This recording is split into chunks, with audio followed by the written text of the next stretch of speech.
Se dice que en Cuba, en la provincia de Matanzas, existe un lugar único en el mundo.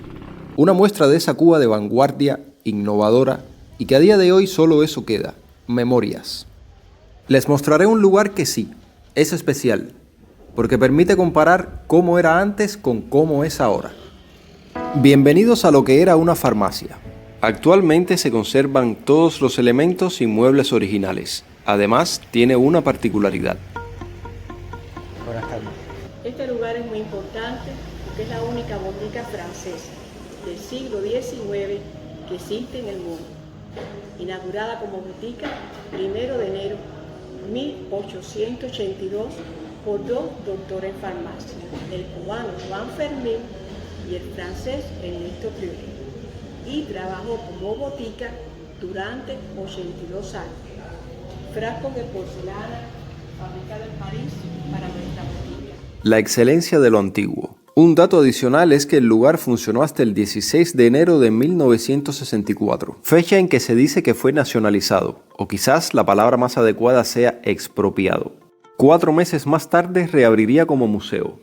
La política de revalidar los títulos ya existía en los años 1800, pues Priolet, que obtuvo su título de doctor en farmacia en 1860 en Francia, lo revalidó en Cuba en 1866 en la Universidad de La Habana. Lleva 141 años sin abrirse, se llama frontón y dentro agua destilada con un colorante. Sueros franceses que en aquella época se le colocaba al paciente a nivel espalda. Todos los frascos, lo que está en su interior, es original. Medicamentos de diferentes países. Y estos son biberones franceses, finales de 1800.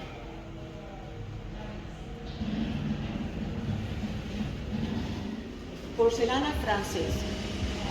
Viene el doctor Priolet, el francés. Él se casa primeramente con la señora Justa, cubana. Justa puso el dinero para hacer todo esto, pero Justa muere joven. Y el doctor se vuelve a casar con la doctora Dolores, primera doctora en farmacia de nuestro país. Medicamentos de Francia, finales de 1800.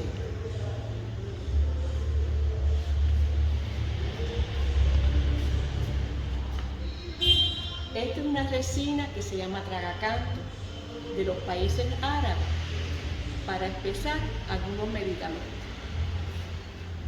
La pieza, igual que aquella, símbolo de nuestra botica. Raíz de riba para preparar el cocimiento y bajar la fiebre.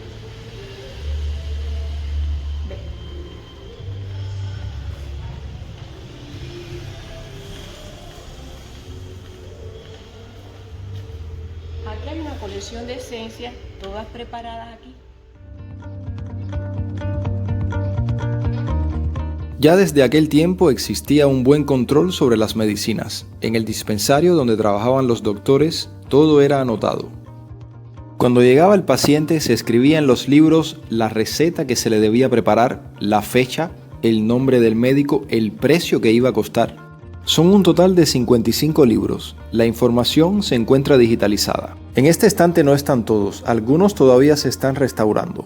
Un molde para preparar unas píldoras, el prensa corcho para colocar, darle el tamaño al corcho, colocarlo en el frasco, que en aquella época no tenía rosca. Se guardaban las etiquetas,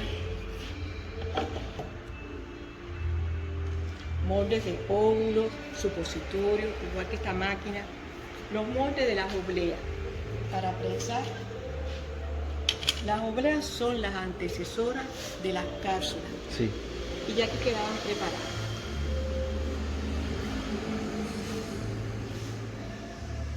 En el museo se encuentra una caja registradora de aquella época y una calculadora americana, a la derecha. También un herbario con plantas traídas de diferentes países, así como algunos libros que utilizaban los doctores. Libros de medicina traídos de España, de Bélgica, de Francia. En los estantes también eran comunes los medicamentos de diferentes partes del mundo. Francia y España otros países diferentes y también para los medicamentos hechos en Cuba.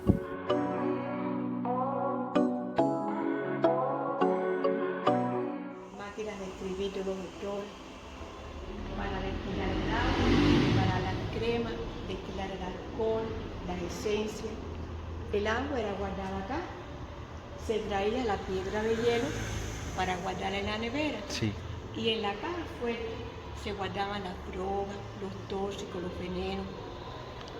Mortero mecánico.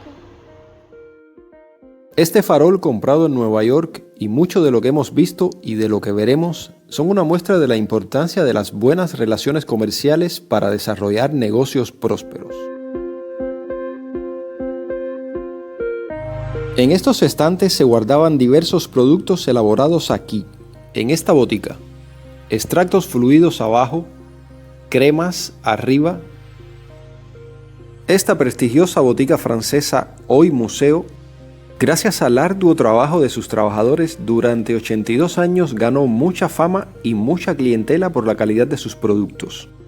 Con la muerte del Dr. Triolet, el negocio quedó en manos de su esposa Dolores. Ella mantuvo las mismas características de la botica y el profesionalismo de sus fundadores. Esta bicicleta, modelo de 1885, es una copia, pero una similar era utilizada por los mensajeros de los doctores para entregar las medicinas a domicilio. Y en este mueble precisamente se sentaban a esperar que esas medicinas estuvieran listas. El negocio era bastante próspero. Esta es la primera cabina telefónica de la ciudad. Y un poco más adelante tienen el farol de la guardia, iluminado cada lunes ininterrumpidamente desde 1882, una pieza de factura inglesa. Un dato muy interesante es que uno de los hijos de Dolores y Triolet, Ernesto Luis Leopoldo Triolet Figueroa, se mantuvo trabajando en la botica hasta el año 1964, fecha en que, y cito textualmente de fuentes estatales, se decide convertir el establecimiento en museo. Ernesto trabajó también en el museo hasta su desaparición física en el año 1979.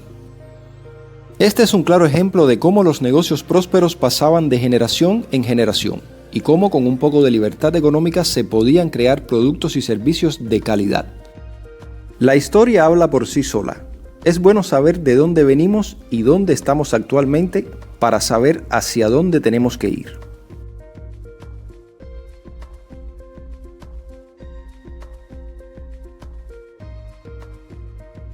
Familia, usualmente dejo la explicación de los guías completa, pero en este caso decidí yo también participar para así mejorar un poco el audio de este video. Si les pareció interesante este video, dejen un like y compártanlo. Si no lo han hecho aún, suscríbanse para que apoyen nuestro canal. Aquí continuamos nuestro recorrido por Matanzas, un poco turístico, mucho más social, porque nos interesa saber cómo vive la gente y dentro de lo que cabe, también un poco gastronómico. Yo no sé por qué últimamente me dan desconfianza este tipo de sitios. Pero vamos a entrar. Vamos a ver qué pasa. Fest,